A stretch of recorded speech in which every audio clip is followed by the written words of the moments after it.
Hey, my name is Sam Crosland, and today I'm going to be teaching you a little bit about sports sponsorships.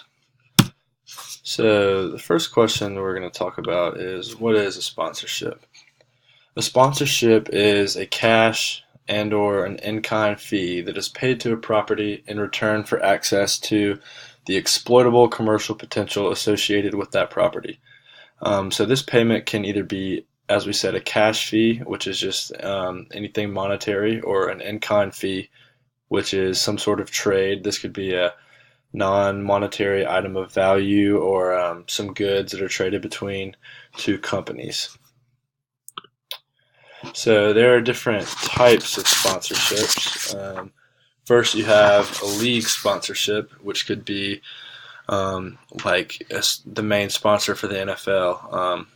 Coke is a sponsor for the NFL, for example, or you can have a team sponsor, like with in the picture here, Dabo Swinney is seen wearing a Nike shirt. Nike is a team sponsor for Clemson University. Um, People can sponsor events, whether this be a single day event, a multiple day event, off field events, or like a major event like the Super Bowl. This year, Pepsi was a sponsor for the Super Bowl in Atlanta, which caused some drama because Atlanta is the headquarters for Coke, so they had to cover up a lot of the Coca-Cola signage, but it worked out. You can also sponsor a venue. This includes naming rights deals between a company. So, for example, the Golden State Warriors play at Oracle Arena. Oracle paid for the naming rights for their arena to promote brand awareness within the area. And also, you can sponsor an individual, like LeBron James is sponsored by Nike. All of his shoes that he creates are created through the Nike brand. And so, what do companies who are sponsoring something? What are the three main things that they want? The number one thing that they want is category exclusivity. So this is the idea that within a certain category, whether it be banks, grocery stores, or whatever it is, that only one company is the sponsor for that league or team.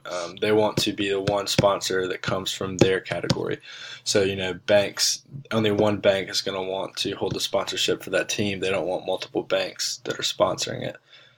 The second thing that companies want with sponsorships is on-site signage. As you can see in the picture here, Coca-Cola sponsoring Champions League soccer.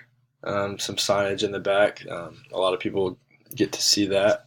And then lastly, the right to property mark or logo. Companies want to be able to use the logo of the team or league or whatever it is that they're sponsoring, whether it be on brochures or whatever it may be. Lastly, just a little fact of how much is spent on sports sponsorships each year. So last year in the United States, over $24 billion was spent on sponsorships. In the world, $65 billion was spent on sponsorships, and this number continues to grow each and every year. So there's an upward trend, so expect this number to keep growing. And then just a little picture to remind y'all that Clemson is in fact the national champions this year. Thank you for tuning in.